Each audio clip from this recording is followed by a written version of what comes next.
Hello, everybody, and welcome back to the Thoughts from Your Gal Pal podcast. I'm Clara, the gal behind the thoughts, and yes, I know it's been 3 months. I've been busy taking care of myself, doing the thing, but I'm coming back not with a vengeance, but with a guest. And that guest is someone who is such a hunk, such a delight. He is somebody who has gotten me through some tough times and some times far away from home. I was introduced to him via a Instagram group chat from a friend Oh right yeah. at the peak of COVID times, March 2020. If we can go back to that time, it was the person whose job I was taking, Mia Mhm. Clements. I was taking her job as the au pair. She was about to go to the farm, and she said, "Clara's new to Sydney. Be her friend." And no joke, 80% of the people left the country to go home during COVID. But the one of the people who stayed, is my guest today. We met at a park the first time ever. He said, "You'll know me because I'm the only black guy in the park." he's Yeah. um he's a grill master. We've bonded over Rick and Morty and our love of lemon pepper wings. And of all of the people that I could have met in Sydney, Australia, I meet a guy who goes to Kennesaw State. And overall, he is just a grade A, good time. So without further ado, welcome Bobby to the podcast. Hey, thank you. Thank you for having me. Joining us all the way from good old Oz down under. I would just like to start by you telling me just give me the 1 minute flyover of your life. Like, what do your days look like when you wake up in the morning? What are you up to these days? Yeah, so I get up really in the morning. I'm an IT consultant. Work starts around 7:30 for me. I live in the city, so it's an easy 10 to 15 walk for the office. Walk to the office, grab my coffee, chat with the colleagues, and then yeah, begin my consulting work. It's a really fast-paced life living in the city. So all of my friends work in the city as well. So I'm constantly either going for drinks during lunch or after work with them. And if I'm lucky, I'll be able to get away and get to the beach. Like getting to the beach is another 10 or 20-minute bus ride. So if I'm lucky, I'll get to see the sunset and have dinner by there. So yeah, that's a day in the life of me. What is your favorite beach in Sydney? Coogee Beach is definitely my favorite beach because it has the most poppin' scene around it. You've got the Coogee Pavilion, Coogee Bay Hotel, the food or the eats is around there is great. It's also probably the more diverse crowd of beach outside of there. I don't have to feel like I need to be a model when I go to that beach, so it's pretty cool. Okay. So obviously, you're living in Sydney these days. So Yep. tell us, tell me, what was going on in your life when you decided to move to Australia, and what made you decide to move to Australia and not, I don't know, the normal thing like New York, LA, Seattle? Like, you took a 14-hour flight from LA. Yeah, so funny enough, before I decided to move to Australia, I did look into other places in the States. Like, I'll never forget it was in 2018 or 19 Christmas. My job had an opportunity to move to Austin, Texas, but it was like a really fast-paced thing. They sent it out on a Monday and they said they need people to move out by like next Friday. And I really wanted to do this. I was locked in. I like prepared myself, prepared everything I had, and then it just didn't happen. And that was really disappointing for me. Growing up in the suburb I grew up with, having the job, being in Atlanta, it's like everyone knows everybody. I felt like really trapped within the bubble that I grew up in. And sure, like traveling is 50 states in America, you can travel state to state, but it still felt kind of trapped a little bit. Um, and I was just searching for something like really different. I don't think I could have done New York. My dad went to college in New York. I didn't really enjoy my time visiting up his alumni there. LA, I have my best friends LA. I love LA, but it's a very entertainment industry driven city and I don't relate to that lifestyle whatsoever. It's fun to visit, would not for me to live.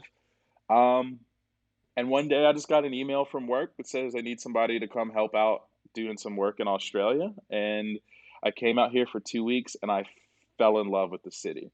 It was an instant go from the time that I got on the plane.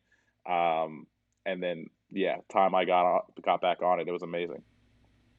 I didn't realize this. I thought you searched for a job, but your job took you there. No, so my previous job took me there. Yeah, my previous Okay. job took me here. I came out here for training for 2 weeks, and it's crazy because it was actually on my birthday that I flew out here. And I got really, really lucky on the plane ride. I met some Americans that are citizens in Australia, and we just bonded over the 14-hour flight the entire way there. So the minute we landed, they actually took me around, and showed me little places. But no, You're my kidding. previous That's jo so yeah. cool. The Okay, first cool. place I went to when I landed in Australia, funny enough, was Hooters. What? They took me, they wanted me to, like, feel like I was an American back at home, so, yeah, they took me to Hooters. It was the weirdest shit ever. Sorry if I cursed. No, no, curse away. This isn't corporate. This is Um, organic. Okay, so you went to Hooters. Nothing like the smell of wings and boobs yeah, for Americans it feeling was the homesick. year, yeah, it was the year, the Super Bowl was in Atlanta. They knew I was from Atlanta, they knew how hard it was to make friends when they got here, so they kinda just took me in instantly. And it was, like, right when I got off the plane, I kinda had a group of friends, that I had. Now, So to this be this was fair. when Mhm, I don't mean to interrupt you, but this was when no. you wwere flying to move. This wasn't when you were flying for training, right? I think that's what No, I'm this was confused when I about. was no, yeah, so this is when I was flying for training. So, they flew Okay. me out here for 2 weeks to help train and open up an office out here. And I met these people on that flight. They took me out, had a good time, and then I flew back home, and I knew when I flew back home after the training, I was like, "This is where I wanna be." Like, Australia is such a relaxed lifestyle, it's so diverse, like, first generation diverse, meeting people doing different things that I'm doing. I really, really wanted to move here, and I remember driving back to the airport, talking to my dad on the way, I was like, "I'm moving to Australia in a month, like, this is what's gonna happen." And, yeah, and in that month time span, all the people that I met while I was here were, like, calling me every week, sending me message over Facebook and social media saying, "Hey, man, like, when are you gonna come back? Like, you should look into doing this," and they were giving me pointers and everything. And, yeah, a month later, I moved to Australia. That is such a serendipitous thing because you Yeah. could have gone over there and not met a single person on the plane. People could have been rude. You had that like first night in the hotel, you don't know what to do, go out to a bar alone kind of moment. But instead, you had somebody really, a few people take you under your wing. I Mhm. think that made it kind of a good transition and would be a good segue into friendships. First of all, maybe you can put the dots together. I don't know how we got connected other than through Mia, but Yeah. how did you I guess how did you make friends in those first few months when you did eventually move to Sydney? So we became friends because Mia put it out in the group chat that like, "Oh, hey, someone from Georgia is taking my spot."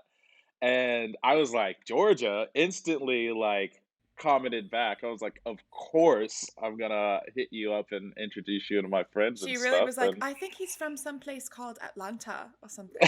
And I was like, what? Yeah, I was like, and she "No way." and then I want to say we had like when I saw you on Instagram, we had people who followed both of us. Yeah, we had And I was like, mutual what friends the as fuck? well, Yeah. and I was like, Yeah. Okay. "That's because it's, like, another good, like, the saying, "It's a small world," like, it is a small world, it's crazy, Hmm. like, meeting you on the other side of the world and having so many mutual friends in common, like, it's crazy, so, yeah, meeting friends look, it was tough, I got very lucky meeting the friend group I did on my training out here, and but, like, even in meeting them, I naturally am an introverted person, so it takes me a lot to, like, go out and meet people and charge the batteries and go and be social, but coming out here by yourself, you kinda have to go against that. You do have to meet people, but I remember when I first moved here, for about the first week and a half, 2 weeks, I did just kinda, like,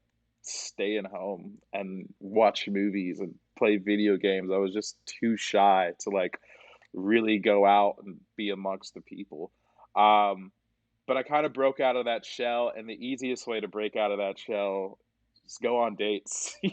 Just start dating, Oh, the secret comes out.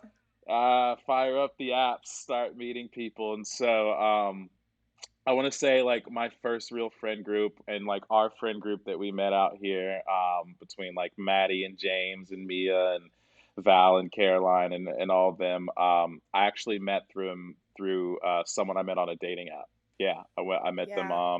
I went on this Right. date, and the Was that first the date I met that Thanksgiving group. thing? Yeah, so that was that Okay. year. Before we had our first Thanksgiving in Australia. Yep, I went on that date, and then she introduced me to this friend group, and yeah, that was it. The rest was history. Wow. Okay. And do you still keep in touch with those people that you met on the plane, or have they kind of faded away? They kind of faded away. There was some drama in that group that Oh gosh. Okay. didn't work out between everybody, but they're all doing really good. They're all still in Australia as well. So, yeah. Okay.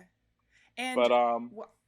n- go for it. So I guess I wanted to ask this, but then I was trying to figure out how we became friends through the grapevine. Hmm. But when you got back from training, you're out coming back from the airport with your dad, and you said, "I'm moving to Australia." What was the reaction that you faced from your family? Was it supportive? Was it what the hell? Was it okay? And how has that Yeah, evolved since you've been there now 3 years and you haven't come back? Just, yeah, I mean, I think yeah. you would have had it not been for the pandemic, but Um, Look, my parents were kind of like, "Why the hell are you gonna go across to Australia?" And I don't really think that they thought that I would do it, just because you know given like your kids say things sometimes, but they don't always follow through with it. And I think like, oh yeah, you're gonna move on the other side of the world. Like we support you, wink, wink. And that was the kind of energy that I felt from them. And in that okay. regard, it actually motivated me even a little bit more. I was like, I'm really gonna do this. Like I have people that You I wanted want to to prove prove them wrong, wrong. right? Yeah, prove them wrong. And Uh-huh. then my sister was probably my biggest supporter and my biggest pusher doing it. I always remember growing up, my sister was like, you can be anybody that you want to be on any given day. Like if you want to wake up and move to Australia, you can do it. Like just you can do it and push it. So she pushed me the hardest to do it. And yeah, I love the shit out of her for that because yeah, she was just very proud of me and held me accountable to doing it as well. So yeah.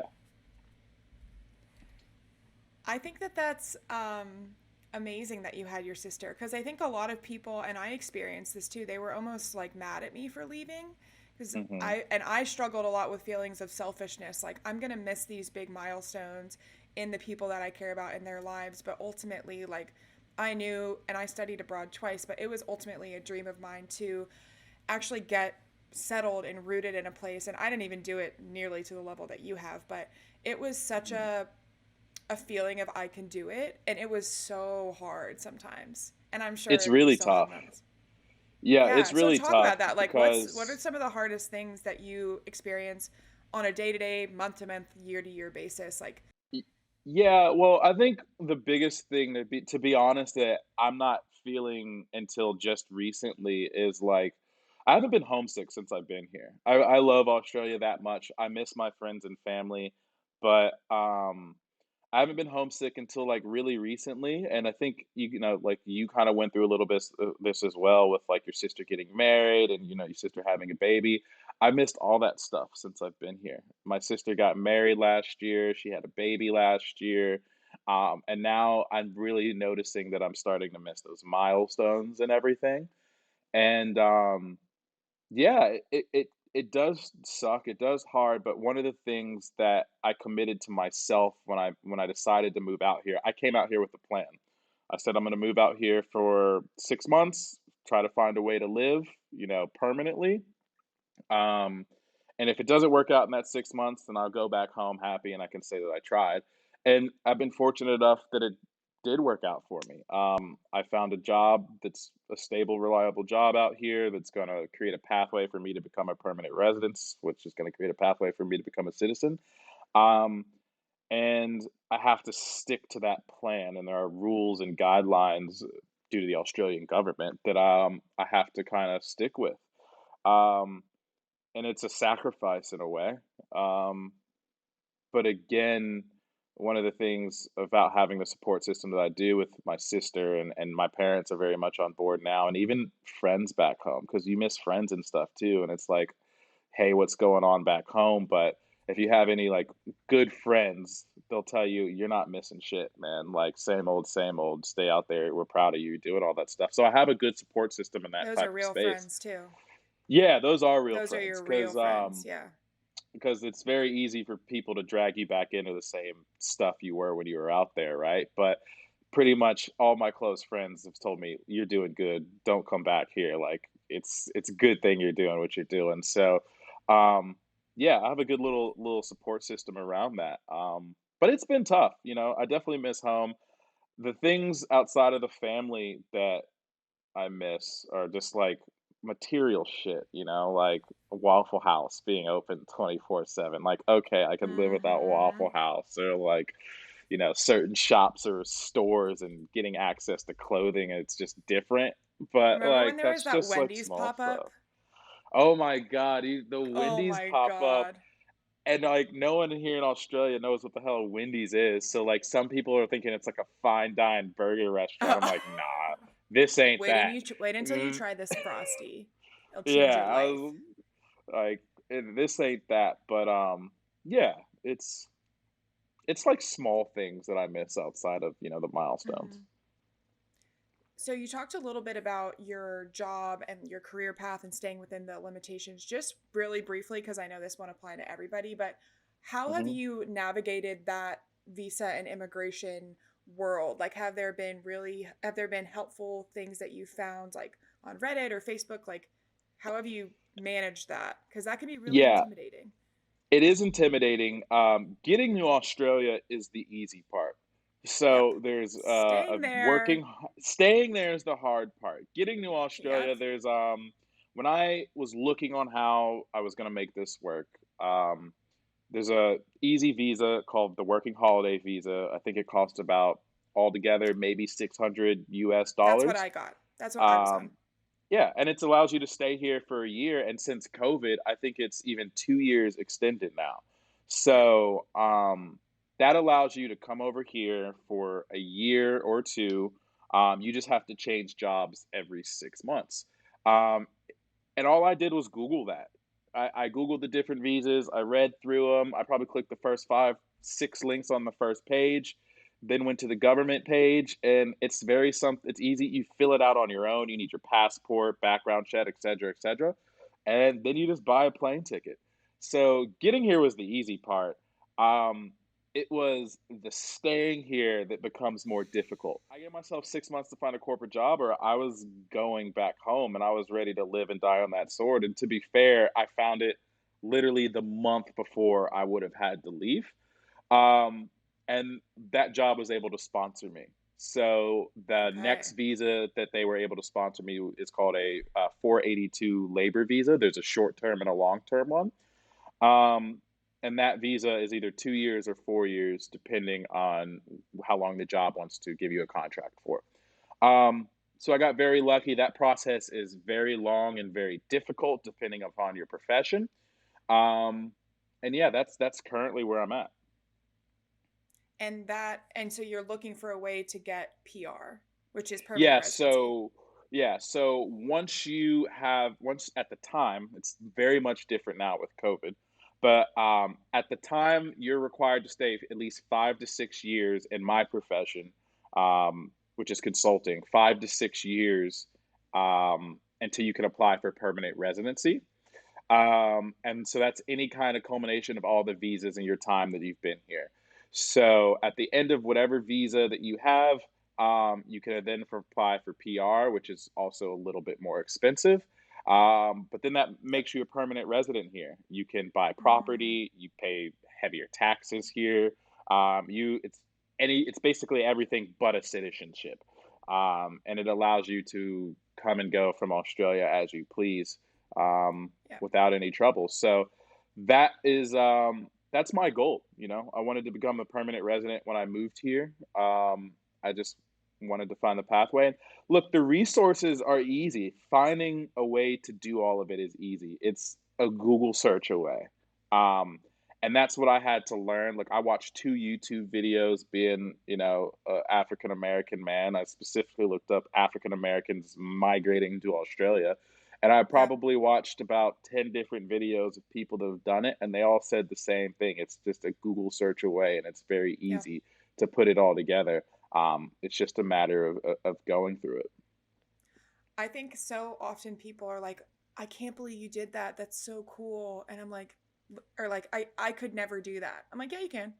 You just have to do it. Mm, I mean, it takes yeah. planning, but like, and obviously you could, but if you want to go do something, for my migration, my working holiday visa, I did it all through Au Pair World because I was au pairing. And then Hmm. once you get there, you have this huge network of people who are also doing au pairing, and then you like see all the questions, and it just becomes your vernacular to say, oh, are you on a 462 or a 417 working holiday Yeah. visa? Like you hear those Hmm. numbers all the time.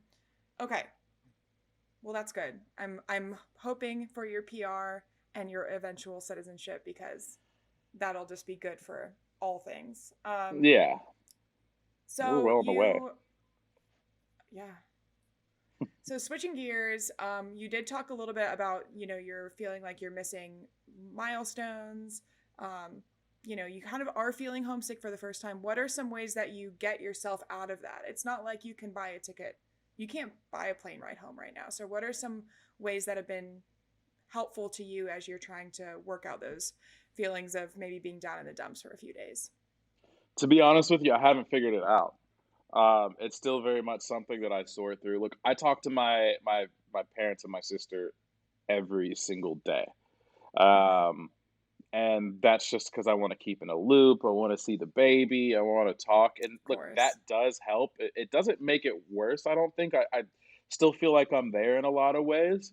Um, but I don't have the answer to that because I think when these milestones happen and things happen, you're just gonna miss them, and it's easy to get down in the dumps. I think one of the things that I'm trying to figure it out is just kind of a reminder of where I live, of what I'm working for and what I'm going towards. Mm-hmm. One of the things that I try to do every morning on the weekends at least is just go walk by the opera house. Because every Yeah. time I walk by the opera house, I get this moment of like, holy shit, I live in Australia. Like I live on the other side of the world. And it's just a really crazy, sobering feeling because for me, I've never been outside the country before until I moved here. I'd never traveled I did anywhere in the not know world, that. Wow. so until I moved to Australia. So every time I get You that kind just of dove in, feeling, dude. You didn't even dip your toes. You were just like, bing. yeah, I just was like, why not? It's like you don't get many opportunities to do something like that. And I just did it. And if if I fail, I fail, so what? I know I can come back home, but that's I guess one of the things is just walking by the opera house, seeing the sun shine off the tiles and just like, "Holy shit, I live here," and it's great. I love going Um, over the bridge on the train. That's one of oh, my favorite. yeah, Oh, that like place is going between terrifying. North Sydney and what's That bridge terrifying? is the bridge is terrifying. I hate going across that bridge. It's Because just you so don't like crazy. bridges, or because you're like, wow, it's such a monumental feat of civil engineering, or is I that think just it's me? more because there was a car accident over there a couple weeks ago. Oh, So okay. every So it's time like I fresh in cross your that, mind right now. yeah, it's like fresh in my mind. Yeah. Ah, you can swim. Um, Yeah, man, that is a magical place. Like the bar, like the opera bar down there, and Yeah, the seeing opera all the bar, like, ferries come in. it's one There's of the nowhere in coolest the world like places. that. No, It's there's just not, because the view of seeing the opera house and then the harbor bridge and the ferries coming in and out, and then you can see Luna Park on the other end. It's yeah. just like the view from left to right is one of, on the when the sun is shining, it's one of the most gorgeous things you could ever see in this world. And spending Sundays there with like a group of friends and then just kind of going around the city and getting food and drinks and watching sporting events or going there for a concert. It's just there's nothing like it. I really I There really really feel like isn't. it's nothing like it. Like there's and I guess it's kind of similar, like, people go to New York and they experience New York, it's like, "Oh, there's nothing like New York." I agree, but there's nothing like being in Sydney, looking at the Opera House, the ho it's amazing. The way you talk about it makes me know you're in the right place. Yeah, I But know. thought so leading into my final question. What does the next year hold for Bobby Edwards? Mr. Oh, Australia, what's next for you? I'm moving to Melbourne in 3 weeks. Oh my god. You're like, there's nothing like Sydney, and fuck you, Sydney. I'm going to the coffee city. No, look, No, you've been there for 3 years. I think it's I've time been here to for 3 years, yeah. and with COVID and then the bushfires before that, it just kinda made movement around Australia really it was really restricted. Um, so my time here, I feel like I haven't gotten to experience the country, um, as most tourists or even migrants normally would. I've really just Mm, concentrated on my life professionally and, building my roots here in Sydney. And look, yeah. home away from home, I think Sydney always will be my home. I'll definitely be back here for sure. Um, but I think it's time that I go experience another part of Australia long term and see if I like it. So, in 3 weeks, I'll be moving to Melbourne. I've found a locked down a new apartment there, and kind of getting to hit like a reset within a reset, I guess. Yeah, so that'll be that. And just for the majority of the listeners, which are American, give us like if you could describe in 3 words Sydney and then in 3 words Melbourne, Mm. what are you going between here? So just as So background, Sydney is in New South Wales and Melbourne's in Victoria, and it's on the south coast. yeah. Look up a map, everybody. So I would probably say Melbourne is closer to a New York like culture. Mm-hmm. It's very, it's big city, metropolitan, not a lot of beaches. I don't want to say there's not a lot of nature because there is, but it's, you know, it's an older city, so everything is closer. It would probably resemble New York or Atlanta more so than anything else. Whereas Sydney is a very big beach culture city, and everything's more Huge. spread out. It's So like neighborhoody. Everything's a neighborhood. yeah, everything's a suburb for the most part, like a nice, really interesting middle class suburb in a way. And it's like very, Middle class? Boo. Come on. yeah, You okay, got to be upper loaded to class. buy anything in Upper Sydney. class. Yeah. Are you kidding? Yeah, I was looking Just at house prices the other day and it's like ridiculous. My everything's a friend, million dollars. she just Literally. bought she was like, "Oh, I'm going to buy this apartment." And she went in there with like 800K to spend. We went to the auction. She walks away. She spent 1.5 on like just on an apartment. Just on like an okay, nice 2 bed, 1 bath apartment and Leichhardt, which is an Yeah, okay. upper Like middle heart, class yeah. suburb. But Sydney's a much more newer city than Melbourne is. So that being said, things are further apart. And most cities in America, right, major cities, you've got your big arenas in the heart of Sydney, heart of the city, and people gravitate towards the city because that's where the things to do are. In Sydney, it's kind of the opposite. The Yep. major arenas and stuff are further out west, which is closer towards the more rural parts of New South Wales. Um, and because of that, a lot of Parramatta, different, baby. yeah, Parramatta, you have a lot of different central business districts. So everything's Yep. spread out, which is great because you get to see different parts of New South Wales. But at the same time, I'm a city boy and I like living in the city and having access to all my different things right there. You need So your coffee shops, your clubs, your bars. yeah, my clubs, my bars, and I like it gets doesn't say it gets old, but I'm just like sometimes I don't want to travel across the city or across to a different suburb to go to my favorite And club or everything's favorite a pub and fucking bus everything. in Sydney. Everything's a Yeah, bus. There's no, I mean, there everything's a is the bus or train, train. but it's Yeah, just, bus, train, or light rail, and Thank God Uber and Uber Pools just came back post-COVID, like, that was a nightmare.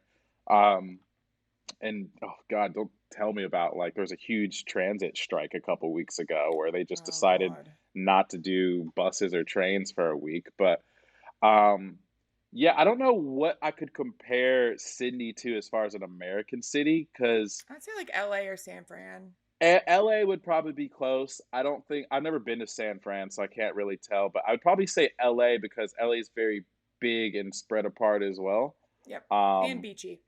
and beachy. But you've also got, like, the Blue Mountains in Sydney, which is, like, a whole different place. I'll never forget, That's like Chattanooga or Dahlonega to me, exactly. Yeah, honestly. exactly. I'll never forget experiencing 2 extremes in one day. Went to the beach in the morning, and it would be like the equivalent of 75, 80 degrees on the beach, chilling. And then my friend who lives in the Blue Mountains had a birthday party, went to the Blue Mountains, experienced snow in that same night. Like, it's just a Wow. crazy amount of different extremes of driving to the beach, to the mountains, and getting the best of both worlds. So, yeah. Well, I am so excited for your move. I'm excited for you to be a coffee snob in Oh, yeah. Melbourne. Melbourne. And I am so glad that we could sort out our time differences today to do this interview. I can't wait. I'm hoping Christmas 2023, I'm going to do a few months back to Australia to do the traveling that I didn't get to do either because being there during COVID was a toughie, but being anywhere during COVID was hard. Yeah, I guess definitely. Well, last question, where mhm. where is home for you? Is home Atlanta or is home Australia? Um,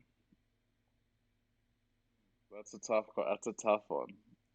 Look, Atlanta will forever be my home. That's who I am. Fila, baby. Yeah, forever I love Atlanta. I'll never forget that place. I'll be back there as soon as I can. Um, but that being said, Australia is where I'm gonna be I know.